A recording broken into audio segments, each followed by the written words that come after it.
नमस्कार दोस्तों, आइए जानते हैं आज राजस्थान की बड़ी खबरें। आज की पहली खबर है कि अवैध बांग्लादेशी एवं रोहिंग्या का ठिकाना बना अजमेर। अजमेर के चारों ओर पहाड़ियों पर अवैध रूप से मकान बनाकर रह रहे लोगों के स्वामित्व व दस्तावेजी जांच के साथ गुप्त सर्वेक्षण भी कराया जा रहा है। सर्वेक्षण में अवैध रूप से किए गए निर्माण वन भूमि व निगम भूमि या सरकारी भूमि पर किए गए हैं, इसका पता लगाया जाएगा। क्षेत्र में निवासरत लोगों के दस्तावेजों की पड़ताल की जाएगी। सर्वेक्षण में मतदाता सूची में नाम, दस्तावेज की जांच होगी। सर्वेक्षण में आधार कार्ड होना पर्याप्त नहीं माना जाएगा। आधार कार्ड बनवाने के लिए प्रस्तुत दस्तावेजों की गहन पड़ताल होगी। इसमें पुलिस के साथ राजस्व विभाग व स्थानीय निकाय के अधिकारी जांच करेंगे। राजस्व रिकॉर्ड भी देखेंगे। सुप्रीम कोर्ट ने आरोपी को नोटिस जारी। शहर के बहुचर्चित टेलर कन्हैयालाल तेली हत्याकांड का मामला अब सुप्रीम कोर्ट पहुंच गया है। मालदास स्ट्रीट पर 28 जून 2022 में हुए इस हत्याकांड के आरोपी मोहम्मद जावेद को 5 सितंबर 2024 में हाई कोर्ट की ओर से जमानत दे दी गई थी। अब कन्हैया के बेटे यश तेली ने हाई कोर्ट के इस फैसले को सुप्रीम कोर्ट में चुनौती दे दी है। सुप्रीम कोर्ट ने याचिका पर सुनवाई करते हुए 11 नवंबर को एनआईए और आरोपी मोहम्मद जावेद को नोटिस जारी किया है। जयपुर में 2 दिन से पानी की टंकी पर युवक एसआई भर्ती परीक्षा 2021 को रद्द करने की मांग को लेकर जयपुर में 2 युवक टंकी पर चढ़े हैं। रविवार को दोपहर 1 बजे टंकी पर चढ़े युवक अभी तक नीचे नहीं उतरे हैं। पुलिस ने सोमवार सुबह करीब 10 बजे उनसे बात भी की, लेकिन उन्होंने एक न सुनी। राजस्थान के 3 रेलवे स्टेशनों पर यात्रियों को मिलेगी बड़ी राहत। राजस्थान के रेलवे स्टेशनों पर यात्रियों को सस्ती दरों में दवा मिल सके, इसके लिए प्रधानमंत्री जनौषधि केंद्र शुरू किए जा रहे हैं। भगत की कोठी जोधपुर के बाद अब दुर्गापुरा, जयपुर, फालना व बाड़मेर के रेलवे स्टेशन पर भी यह सुविधा शुरू होगी। कल होंगे विधानसभा उपचुनाव। राजस्थान विधानसभा उपचुनाव 2024 के मद्देनजर सभी तैयारियां पूर्ण कर ली गई हैं। सभी 7 विधानसभा क्षेत्रों रामगढ़, दौसा, झुंझुनू, सलूम्बर, चौरासी, खींवसर और देवली उनियारा में स्वतंत्र, निष्पक्ष और पारदर्शी चुनाव के लिए कानून व्यवस्था के पुख्ता इंतजाम किए गए हैं। इन क्षेत्रों में 9000 से अधिक सुरक्षाकर्मी नियुक्त किए गए हैं। इनमें केंद्रीय पुलिस बलों की 43 कंपनियां मतदान के दौरान कानून व्यवस्था की निगरानी एवं सुरक्षा करेंगी।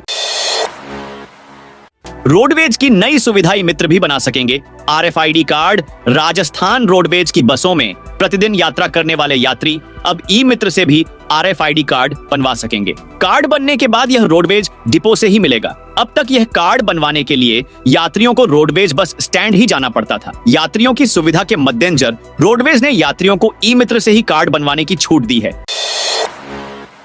क्षत्रिय करणी सेना के अध्यक्ष ने अनमोल, गोल्डी, रोहित और संपत पर इनाम घोषित किया। क्षत्रिय करणी सेना के राष्ट्रीय अध्यक्ष राज सिंह शेखावत ने लॉरेंस बिश्नोई गैंग से जुड़े लोगों पर कुल 2 करोड़ 44 लाख रुपए का ऑफर दिया है। शेखावत ने कहा, आतंकी गतिविधियों को अंजाम देने वाले आतंकवादी अनमोल बिश्नोई, गोल्डी बरार, रोहित गोदारा, संपत नेहरा और वीरेंद्र चारण पर पुरस्कार की घोषणा क्षत्रिय करणी सेना की ओर से की जाती है। ऐसे में जो कोई व्यक्ति इनको ठोकेगा उसे नियमानुसार नकद राशि से पुरस्कृत किया जाएगा।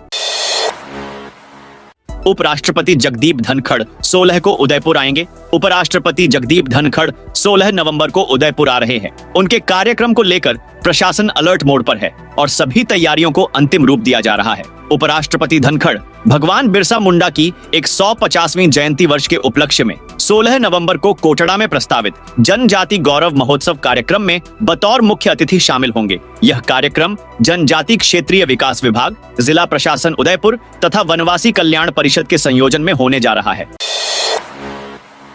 राजस्थान में नवंबर और दिसंबर महीने में होंगी ये बड़ी परीक्षाएं। राजस्थान में नवंबर और दिसंबर के महीने में 2 बड़ी परीक्षाएं होने वाली हैं। 16 नवंबर से 20 नवंबर तक कनिष्ठ अनुदेशक के ट्रेड 8 की परीक्षाएं होंगी। वहीं दिसंबर के महीने 1, 2 और 3 तारीख को राजस्थान कर्मचारी चयन बोर्ड द्वारा पशु परिचर भर्ती परीक्षा का आयोजन होगा। इन दोनों ही परीक्षाओं में करीब 17 लाख से ज्यादा अभ्यर्थियों के शामिल होने की उम्मीद है।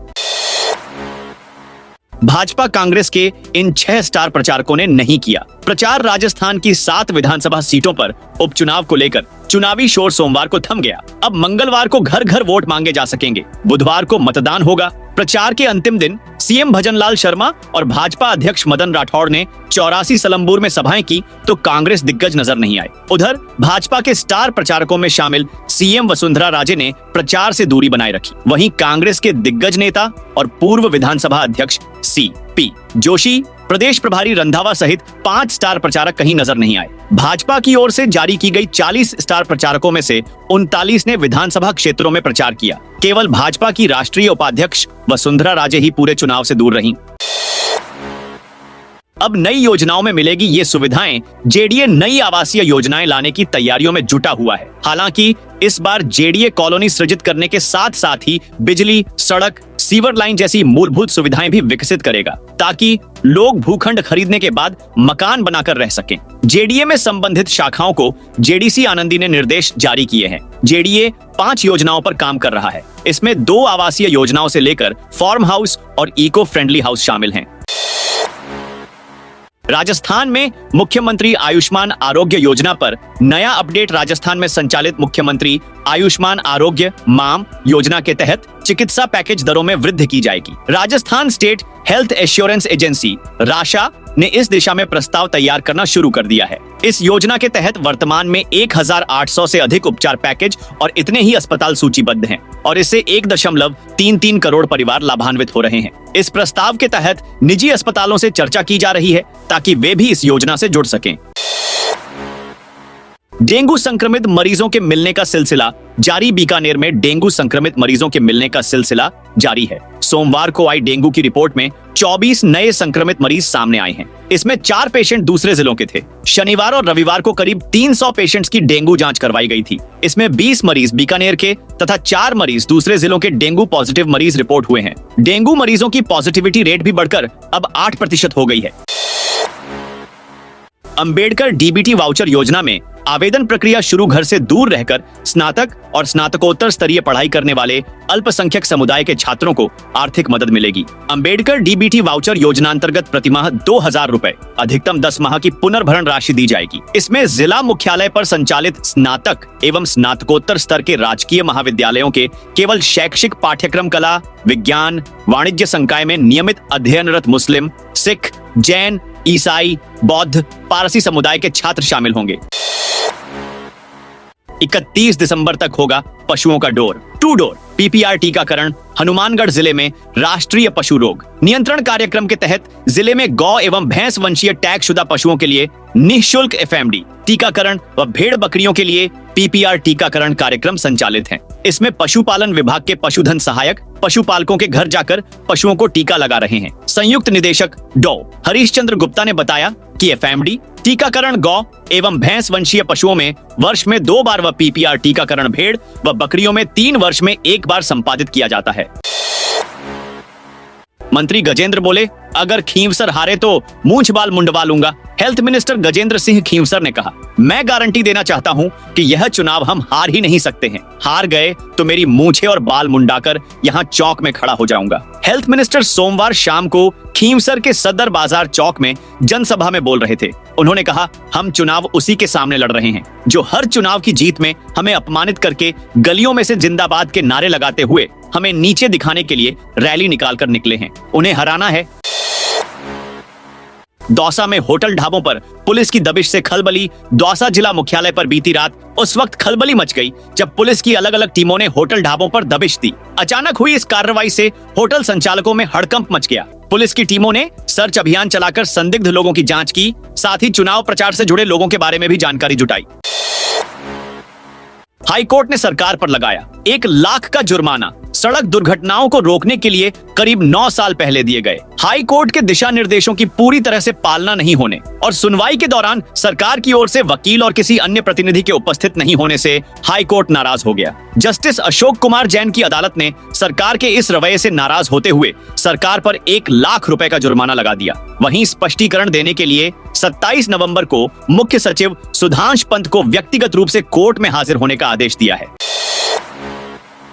खाटू धाम में आज 5 लाख भक्त पहुंचेंगे। सीकर की खाटू नगरी में विराजे बाबा श्याम का आज जन्मोत्सव है। देश दुनिया से खाटू पहुंच रहे करीब 5 लाख भक्त दिन भर में बाबा का दर्शन करेंगे। मंदिर परिसर को ग्रीन और गोल्डन थीम पर सजाया गया है। कोलकाता के 30 फूलों के कारीगरों ने मंदिर के भीतर अलग अलग डिजाइन तैयार किए हैं। बाड़मेर में मरु उड़ान आज से। बाड़मेर जिले में सशक्त नारी सशक्त समाज के संकल्प को जिला प्रशासन का मरु उड़ान प्रोग्राम साकार करेगा। इसके लिए केंद्र सरकार की बेटी बचाओ बेटी पढ़ाओ योजना के तहत 12 नवंबर से मरु उड़ान प्रोग्राम की शुरुआत की जा रही है। महिला एवं बाल विकास के सचिव महेंद्र कुमार सोनी और जिला कलेक्टर टीना डाबी ने सोमवार को तैयारियों को लेकर अधिकारियों की मीटिंग ली, साथ ही पोस्टर का विमोचन किया। प्रवेश के लिए ऑनलाइन आवेदन की तिथि बढ़ी। डूंगरपुर से नवोदय विद्यालय की बड़ी खबर। पीएम श्री जवाहर नवोदय विद्यालय ठाकरडा जिला डूंगरपुर में सत्र 2025 से 26 में जवाहर नवोदय विद्यालयों की कक्षा 9 एवं 11 में रिक्त स्थानों पर लेटरल एंट्री टेस्ट 2025 के प्रवेश के लिए ऑनलाइन आवेदन की तिथि 19 नवंबर तक बढ़ा दी गई है। अजमेर डिस्कॉम से बड़ी खबर। अजमेर डिस्कॉम से बड़ी खबर। स्मार्ट मीटर पर आया नया अपडेट। अजमेर डिस्कॉम से संबद्ध 17 जिलों में साल 2025 से स्मार्ट मीटर लगने शुरू होंगे। करीब 56 लाख उपभोक्ता स्मार्ट मीटर से लैस हो जाएंगे। यह मीटर सीधे सर्वर से कनेक्ट रहेंगे। मोबाइल पर रीडिंग बिलिंग का सिस्टम होगा। पुराने बिजली के मीटर और बिलिंग सिस्टम पूरी तरह बदल जाएगा। हालांकि स्मार्ट मीटर लगाने और प्रक्रिया पूरी होने में करीब 3 साल लगेंगे। डिस्कॉम में 4G तकनीक के स्मार्ट मीटर लगाए जाने हैं। हालांकि यह काम 15 जुलाई 2019 में शुरू हुआ था, जो 4 साल में भी पूरा नहीं हो पाया है।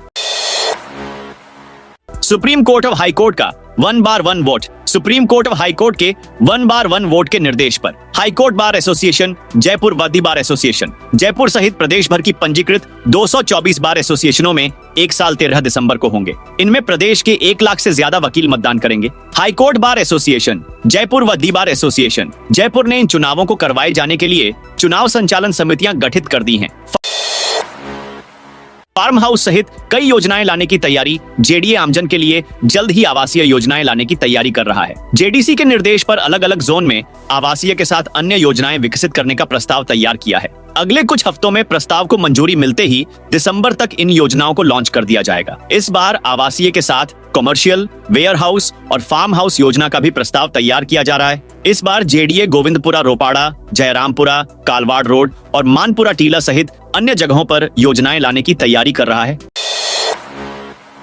जलदाय विभाग 2 साल बाद उपभोक्ताओं को भेज रहा 40,000 के बिल। हनुमानगढ़ जिला मुख्यालय पर जलदाय विभाग की ओर से पानी के बलों का समय पर वितरण नहीं करने के विरोध में सेवा दल के कार्यकर्ताओं ने सोमवार को सेवा दल अध्यक्ष अश्विनी पारिक के नेतृत्व में एक संयंत्र को ज्ञापन सौंपा। ज्ञापन में बताया कि जंक्शन तथा टाउन में पानी के बिल उपभोक्ताओं को नहीं मिल रहे हैं। अश्विनी पारिक ने बताया कि गत 2 वर्षों से बिलों का वितरण नहीं होने से उपभोक्ता परेशान है। वहीं अब विभाग 2 सालों के बिल एक साथ भेज रहे हैं। इससे बिलों में 30 से 40,000 रुपए की राशि देखकर उपभोक्ताओं के होश उड़ रहे हैं। उन्होंने इतनी मोटी राशि एक साथ जमा करवाने में उपभोक्ताओं असमर्थ है। चेन स्नैचिंग में महिलाओं का गिरोह सक्रिय। अजमेर के रोडवेज बस स्टैंड पर चोरी की वारदात करने वाली महिलाएं एक बार फिर सक्रिय हुई हैं। नागौर की महिला यात्री की भीड़ का फायदा उठाकर महिला ने 3 तोला सोने की चेन तोड़कर फरार हो गई। महिला यात्री के मामले की शिकायत सिविल लाइन थाने में दी है। पुलिस शिकायत के आधार पर जांच में जुटी है। राजस्थान में 19 नवंबर से सर्दी तेज होने की संभावना। राजस्थान में सुबह बीकानेर और आसपास के क्षेत्रों में कोहरा छाने लगा है। आज भी कोहरे के कारण विजिबिलिटी कम रही। वहीं श्रीगंगानगर में स्मॉग रहा। पिछले 24 घंटे में सबसे ज्यादा तापमान बाड़मेर में, जबकि सबसे कम तापमान हिल स्टेशन माउंट आबू में दर्ज हुआ। मौसम विशेषज्ञों ने बताया 19 से 20 नवंबर से राजस्थान में सर्दी बढ़ने की संभावना है, क्योंकि 14 नवंबर से एक वेस्टर्न डिस्टर्बेंस जम्मू कश्मीर लद्दाख के एरिया में एक्टिव होगा। इससे वहां बारिश के साथ कुछ स्थानों पर हल्का स्नोफॉल बर्फबारी हो सकती है। इस सिस्टम प्रभाव से ही उत्तरी और मध्य भारत के राज्यों में सर्दी की शुरुआत होने की संभावना है। जोधपुर एम्स की महिला डॉक्टर से 18 लाख की ठगी। जोधपुर एम्स में कार्यरत एक महिला डॉक्टर के साथ 18 लाख रुपए की ठगी का मामला सामने आया है। ठग ने खुद को भी एक डॉक्टर बताया। दोनों के बीच बम्बल ऐप के जरिए दोस्ती हुई थी। इसके बाद ठग ने शादी का झांसा देकर लाखों रुपए अपने खाते में ट्रांसफर करवा लिए। पुष्कर मेले को लेकर 3 स्पेशल ट्रेन आज से शुरू। पुष्कर मेले में उप रेलवे 12 नवंबर एवं 15 नवंबर को स्पेशल ट्रेन चलाएगा। अजमेर से 9,643 गाड़ी सुबह 9 बजे रवाना होकर सुबह 10 बजे पुष्कर पहुंचेगी। इसी दिन यह ट्रेन वापस सुबह 11:15 पर पुष्कर से रवाना होकर दोपहर 12:20 पर वाया मदार होते हुए अजमेर आएगी। राजस्थान के इस मेडिकल कॉलेज में हो रही थी रैगिंग। राजकीय मेडिकल कॉलेज बाड़मेर में अलग अलग रैगिंग मामले में कुल 14 मेडिकोज के खिलाफ कार्रवाई करते हुए 8 छात्रों को हॉस्टेल से निष्कासित किया गया है। वहीं 6 छात्राओं की ओर से गलती मानने पर चेतावनी पत्र दिया गया। कॉलेज की एंटी रैगिंग कमेटी की बैठक में सभी पीड़ित और आरोपी मेडिकोज का पक्ष सुना गया। इसके बाद कमेटी सदस्यों से चर्चा कर सहमति से निर्णय किया गया। शहर में महज 3 दिन का पानी बचा। जोधपुर शहर में पेयजल संकट गहरा रहा है। कायलाना व तख्त सागर का जलस्तर कम होता जा रहा है। PHID के अनुसार वर्तमान में कायलाना और तख्त सागर में 204 MCFT पानी बचा है। यह पानी महज 3 दिन तक ही शहरवासियों की प्यास बुझा सकता है। इसके चलते PHID पाइपलाइनों के रखरखाव के लिए 16 नवंबर को एक बार फिर शटडाउन लेगा। इसके अलावा अगले 3 महीने में PHID 10 बार शटडाउन लेकर पानी बचाने की कवायद में लगा है। टोंक में ग्रामीण क्षेत्रों में रोडवेज बसों की दरकार। टोंक जिले के ग्रामीण क्षेत्रों में रोडवेज बसों को चलाने के लिए ग्रामीणों ने रोडवेज अधिकारियों से मांग की है। इसके लिए हमीरपुर आवां के ग्रामीणों ने मांग को लेकर ज्ञापन सौंपा है। हमीरपुर के ग्रामीणों ने यातायात प्रबंधक नरेंद्र जाट को ज्ञापन देकर अवगत कराया कि बारिश से पहले टोंक मालपुरा वाया हमीरपुर तिलाजू इंदौकिया में रोडवेज बस सेवा चालू थी। बारिश में रोड टूटने से रोडवेज बस सेवा बंद कर दी थी, लेकिन अब रोड की मरम्मत करा दी गई है। ऐसे में अब फिर से रोडवेज बस सेवा शुरू की जाए ताकि लोगों को सस्ती परिवहन सेवा मिल सके। बीसलपुर लाइन की वजह से अटका सांगानेर रेलवे स्टेशन का काम। सांगानेर रेलवे स्टेशन अब पूरी तरह से वर्ल्ड क्लास नहीं बन पाएगा, क्योंकि बीसलपुर पेयजल लाइन की वजह से इसके मूल प्लान में बदलाव करना पड़ा है। रेलवे ने नया प्लान बनाकर 4-5 दिन में रेलवे बोर्ड को भेजने की तैयारी कर ली है। बोर्ड से स्वीकृति मिलते ही निर्माण कार्य शुरू होगा। अब स्टेशन के विकास पर अनुमानित लागत 200 करोड़ रुपए की जगह 115 करोड़ रुपए ही होगी। पहले योजना थी कि सांगानेर स्टेशन को 200 करोड़ की लागत से वर्ल्ड क्लास सुविधाओं से लैस किया जाएगा। पहले और दूसरे एंट्री गेट पर यात्री सुविधाएं विकसित की जानी थी। ये थी आज राजस्थान की बड़ी खबरें। आपने अभी तक इस वीडियो को लाइक नहीं किया तो फटाफट से कर दीजिए।